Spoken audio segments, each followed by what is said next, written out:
Olá, você acabou de entrar em sintonia com Vozes do Orp, o seu podcast com tudo sobre o Warhammer. Olá pessoal, primeiro eu quero dar um aviso rápido que eu estou experimentando aqui um novo formato.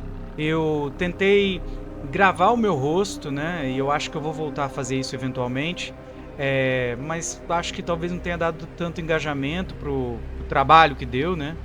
Tentei depois atrair um público diferente, digamos assim, né? Popularizar com shorts, que é a coisa que os jovens mais consomem, né?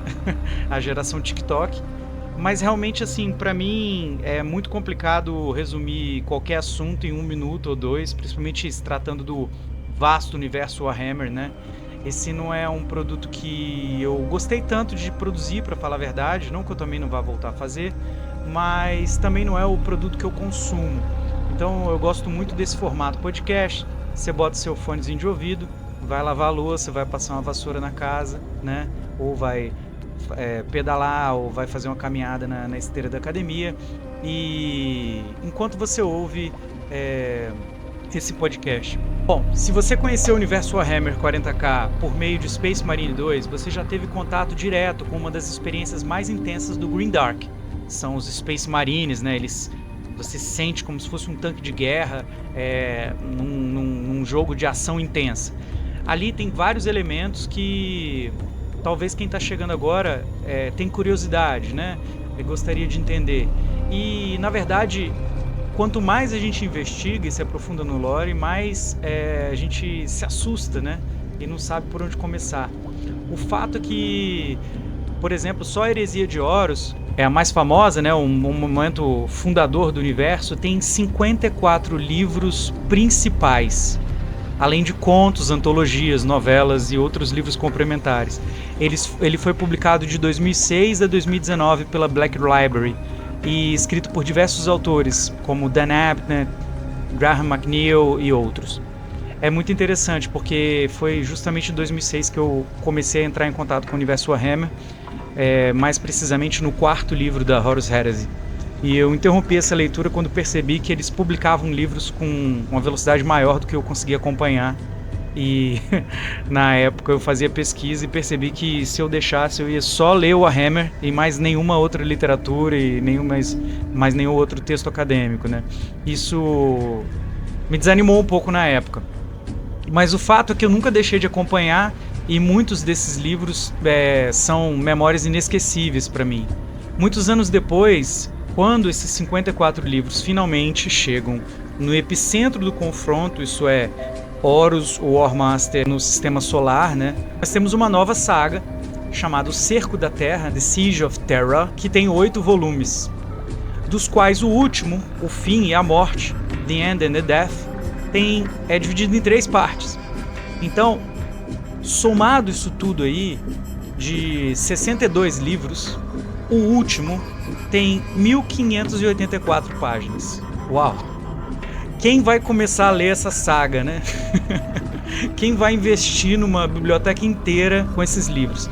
Então, eu proponho diferente. A gente vai destrinchar aos pouquinhos esses temas e, na verdade, é interessante, porque esse podcast começa, ou melhor, eu começo a produzir conteúdo quando essa saga titânica, essa saga, na verdade, está encontrando seu fechamento, né? Está no final. Porque alguns dias atrás foi publicado um livro chamado A Era da Ruína, The Era of Ruin. Eu não vou saber pronunciar direito o nome desse cara, mas eu vou tentar, tá bom? É Aaron Dembski Bowden. Eles chamam ele de ADB, né? Que eu acho que é mais fácil para todo mundo. Ele é um escritor britânico que já publicou diversos livros e alguns dos meus favoritos na Black Library, a editora de Warhammer. Ele é conhecido por humanizar figuras que antes eram vistas como simplesmente monstros no lore de Warhammer. Isso é muito interessante, né? Mudar a perspectiva. Explora temas como lealdade, a fé, a redenção e a falência moral com uma profundidade rara na ficção militar. Muita gente conhece ele pela trilogia dos Night Lords, né? Que, pra ser honesto, eu não li, mas é muito elogiada. Tem um livro dele que eu adoro também, The Tale of Horus, que mostra como que os Chaos Space Marines se organizam, né? Como que a Black Legion funciona dentro dela mesma, o que esse pessoal está fazendo dentro do Warp. The First Heretic, um livro que mostra o primeiro herege, né, que são os World Bearers, e principalmente The Master of Mankind. Cara, é um livro muito interessante com foco no próprio Imperador. Ele tem como foco os Custodes e as Irmãs do Silêncio. É muito maneiro, porque é aí que é o ponto que eu quero chegar. O Imperador em si, um dos personagens que eu mais gosto na ficção, né? Para quem não sabe, de forma bastante resumida, ele talvez tenha nascido como um ritual dos antigos xamãs pré-históricos, que antes eram capazes de se lembrar da sua reencarnação e perceberam a crescente ameaça do caos, né, no War. E aí eles teriam feito um ritual para que todas essas almas encarnassem numa única figura, que é o Imperador. O lore, esse é um lore bastante antigo, né? Acho que dos anos 90. O lore, muito tempo depois, praticamente ignorou essa origem. Mas um tema central é que o Imperador, talvez o primeiro Psyker, né, o mais antigo, e de longe o mais poderoso. Tem episódios dele ao longo de toda a história, por exemplo, referências a Alexandre o Grande, referência aos Argonautas, a temas mitológicos, né? A Torre de Babel, que teria sido derrubada pelo próprio Imperador quando ele dominou a enúncia, a linguagem da criação. Então, assim, é um personagem de um poder incomensurável. Durante a Idade Média, ele teria lutado contra um fragmento do Catan, né, o Stan, em Marte, que é o dragão de Marte, né? Então ele talvez também fosse São Jorge. E essa figura vasta acompanha e guia a evolução da humanidade. Ele é um perpétuo, um imortal. Além dele existem outros imortais, muitos dos quais disputavam poder com ele desde tempos imemoriais. E acontece que ele tem uma visão para a humanidade e ele é muito centralizador nesse aspecto. Então, algumas dissidências dele, outros perpétuos que não concordavam com ele, acabaram se tornando alguns dos seus piores inimigos que ele derrotou ao longo das dezenas de milhares de anos que ele guiou a humanidade. Esse imperador, então, unifica a Terra numa série de guerras, né, que dura 700 anos contra os Techno-Barbarians, os Tecnobárbaros, que dominavam essa terra pós-apocalíptica, isolada, né? Pessoas que detinham tecnologias devastadoras de poder destrutivo incomparável da era das trevas tecnológicas, e esses lords, né, também utilizavam de magia e do poder da distorção do Warp de maneira assim irrefreada, assim, de maneira sem escrúpulo nenhum, né? Para fazer essa unificação, além de Malcador, seu braço direito, né, um perpétuo também, um Psyker bastante poderoso, o Imperador resolveu recrutar Constantin Valdor. E dizem que, para isso, antes mesmo das guerras de unificação, o Imperador moveu exércitos inteiros por distâncias continentais, porque algo faz de Constantin Valdor um personagem bastante central nessa triarquia da fundação das guerras de unificação. Então ele cria os seus primeiros guerreiros geneticamente modificados, os Thunder Warriors, que são realmente assim uma potência, são extremamente belicosos, violentos e capazes de uma destruição sem igual. E usando esses Thunder Warriors, o Imperador conquista a Terra, basicamente, e ao mesmo tempo começa a produzir os Primarcas e começa a produzir o Palácio da Terra, que é o próprio Himalaia inteiro, a Cordilheira do Himalaia, é o Palácio do Imperador, para essa visão grandiosa da humanidade unificada, né?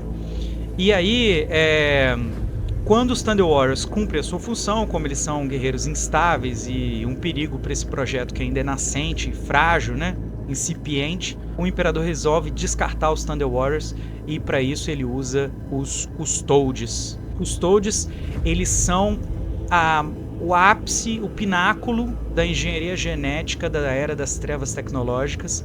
Eles são, cada um deles, o produto de um artesanato, de um trabalho de décadas ou séculos, em que um candidato pego logo na tenra infância é reconstruído em nível molecular, e cada processo é único para cada perfil de DNA, e cada resultado também é único. Essa pessoa ela é armada com um máximo da tecnologia do Imperium, né, do Império. Ele não tem igual entre os guerreiros comuns, né, entre as tropas comuns. Esses são os Custodes. Os Custodes a gente aprendeu bastante recentemente na Era da Ruína, esse livro publicado alguns dias atrás. Os Custodes, eles são imortais. Então, alguns, como Constantin Valdor e Diocleciano, Ra, para citar alguns poucos nomes, eles estavam lá desde o início, antes junto das primeiras campanhas da Guerra de Unificação, antes da Terra Unificada, antes do contato com os laboratórios secretos do Imperador na Lua e antes da assimilação dos mecânicos, né, como eles eram chamados na época, o culto mecânico em Marte. Então eles estão acompanhando o Imperador por séculos, né? E em algum momento a gente descobre nesse livro, Era of Ruin, na Era da Ruína, no último conto, o Imperador Carniça, né, ou o corpo do Imperador, né, o Carrion Lord. A gente sabe que o Imperador tem 300 Custodes, que são o círculo mais próximo e atuam ali como conselheiros dele, né? E nesse último conto, Carrion Lord, a gente aprende que o Imperador consulta os Custodes sobre a criação dos primarcas e, pasmem, todos eles são contrários a essa criação. Ou seja, desde da concepção do projeto dos primarcas, os Custodes sabem que aquilo tem um potencial gigantesco de dar errado. E olha que maneiro, o texto em tradução livre começa da seguinte maneira: eu estava lá no dia em que Prometeu roubou o fogo dos deuses. Aedo me repreenderia por essa frase. Ra sorriria daquele jeito triste dele. Samonas suspiraria e chamaria de melodrama, se algum deles estivesse aqui. Claro, se algum deles ainda estivesse vivo. Mas eu estava lá, assim como eles, no dia em que nosso rei fez o que ele nunca deveria ter feito. Com grandes máquinas de violência científica, ele mergulhou sua mão metafísica no reino por trás do véu da realidade. Quando ele retirou seu toque explorador, ainda queimando com a violação de quebrar a barreira dimensional, lá estava uma luz divina e maligna. Perguntamos então, como você pergunta agora, como será perguntado nos milênios sombrios que virão, por que não éramos suficientes, você vê? Então assim, cara, esse trecho, ele foi muito forte para mim. Porque, primeiro, os Custodes, eles geralmente são vistos como praticamente assim, estátuas vivas. Eles são conhecidos por permanecerem imóveis por um tempo assim, incalculável. Do lado do Imperador, durante mais de 10 mil anos, sempre tem esses Custodes que não se mexem, literalmente. E é uma característica deles, que quando eles começam a se mexer, tem um outro trecho que eu acho que agora é da Guerra da Unificação, que o cara fala assim, que quando você percebe que o Custode está se mexendo, ele já está na 3ª ou 4ª morte. Então primeiro ele planeja tudo, mas numa velocidade absolutamente sobre-humana, que nem os Space Marine conseguem acompanhar, e quando ele começa a executar o plano dele, ele faz com uma precisão inigualável. Mas apesar dessa perfeição, e apesar da gente saber que os Custodes, né, são muito próximos do Imperador, e só eles podem falar em nome do Imperador, né, acima de qualquer outra autoridade, a gente nunca viu os Custodes como pessoas com personalidade. A gente não viu muitos diálogos, né? A gente não me lembro de outra cena em que tem um Custode rindo. E aí Diocleciano, que é o narrador desse conto, né, ele fala: eu estava lá no dia em que Prometeu roubou o fogo dos deuses. Então ele estava lá no momento da criação dos primarcas. E além disso ele fala como que os seus iguais, né, os outros Custodes, reagiriam se ouvissem essa expressão, né? Aedo me repreenderia por essa frase. Ra sorriria daquele jeito triste. E é muito triste depois sabendo o que acontece com Ra. Samonas suspiraria e chamaria de melodrama. Então, esses Custodes todos, eles têm muita personalidade, né?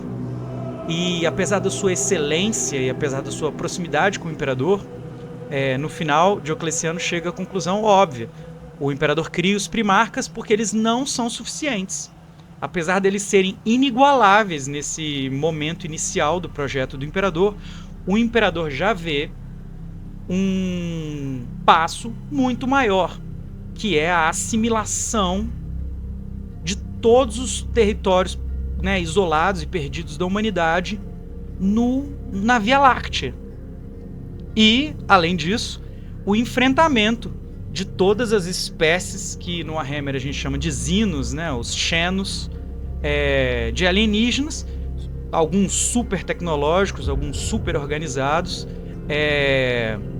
que a humanidade ia encontrar nesse processo de expansão e assimilação. E não só isso. Para finalizar, né, mas não menos importante, talvez mais importante de todos os inimigos, o inimigo do além, essas inteligências da distorção que são conhecidos como deuses do caos, né? E suas hordas intermináveis de não nascidos, de demônios do caos.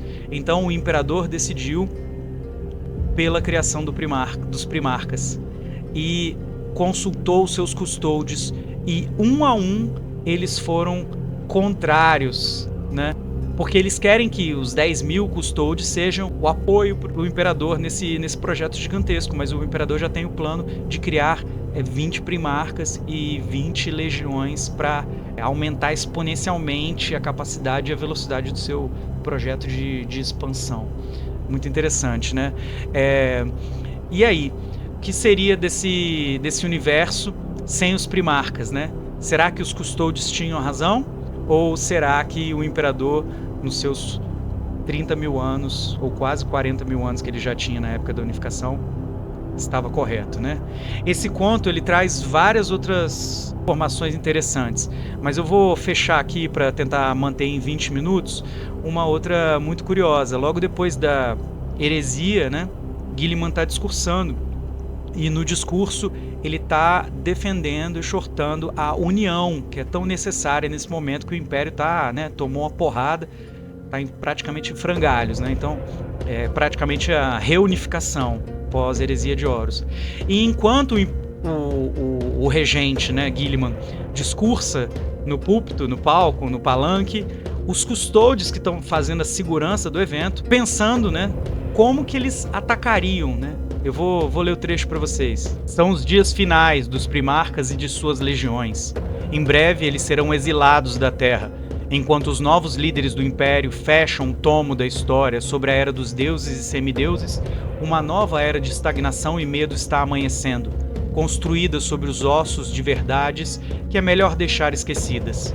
Diocleciano vai matar Rubald Guilliman. Ele sabe disso com a certeza que sempre soube de qualquer coisa, que a menos que o autoproclamado Lorde Comandante do Império não se cale imediatamente, Diocleciano, né, e os custódios ao seu lado e as Irmãs do Silêncio restante, furtivas e perseguidas nessa grande câmara, sacarão suas lâminas e eles matarão a criatura que se acredita herdeira do Império. Repetidamente eles suportaram os discursos de Guilliman e suas declarações de intenção, suas ordens que contrariam até mesmo os desejos dos próprios irmãos, a ponto de já haver sussurros de outra guerra, uma guerra desta vez sobre a visão de Guilliman para o Império. Você está ouvindo, Diocleciano? Eu peço por unidade em um momento em que mais precisamos dela. Diocleciano está ouvindo. Ele não ouve chamados por unidade. Ele ouve exigências de obediência. O momento em que mais precisavam de unidade foi décadas atrás, quando metade da raça de Guilliman incendiou a galáxia. Então olha que interessante, os custódios não se veem inferiores como, né, em relação aos primarcas, e eles não só isso, é até um racismo aí, né, que eles são contra a existência dos primarcas. Então a raça de Guilliman incendiou a galáxia. E aí Diocleciano responde: você terminou? Diocleciano pergunta suavemente: você acabou? É assim que Diocleciano se apresenta ao mundo, fora de seus irmãos e irmãs. Ele é quase inteiramente sem calor e sem humor. Seus inferiores genéticos o irritam, e ele não considera nenhum ser como seu superior genético. Ele é decisivo, autoritário e desprovido de toda paciência. Essa percepção não o aflige. Ele realmente não se importa com a forma como é percebido pelos outros. As percepções que importavam pertencem a homens e mulheres que estão, em sua maioria agora, em suas sepulturas. Metaforicamente, claro. Muitos estão se decompondo sem sepulturas, na webway, na teia. Seus ossos ruídos por demônios. Muitos outros foram incinerados nas muralhas do palácio, suas cinzas espalhadas pelos ventos da terra. Mas o sentimento permanece. Eu me canso de sua desconfiança, diz Robert Guilliman, salvador da Terra, senhor dos exércitos da humanidade, filho vingador do Império. Então ele diz o título de Diocleciano, que antes era o título de Ra, em um tom de voz que para os ouvidos humanos é perfeitamente suave, perfeitamente calmo. Tribuno. Diocleciano para de se mover. Ele para de respirar.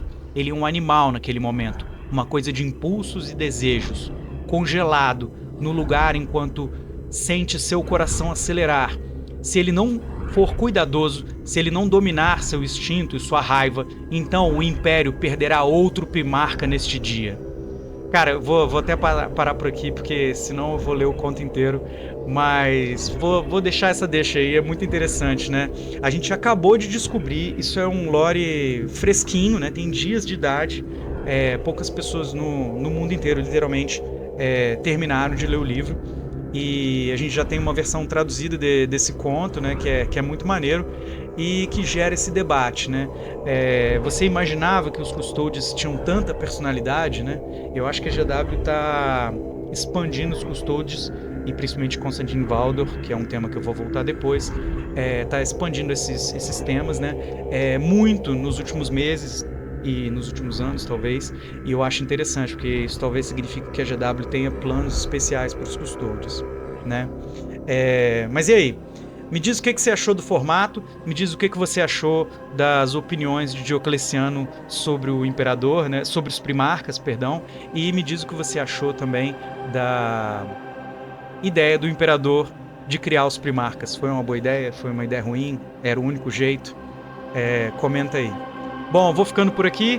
Muito obrigado. O imperador protege.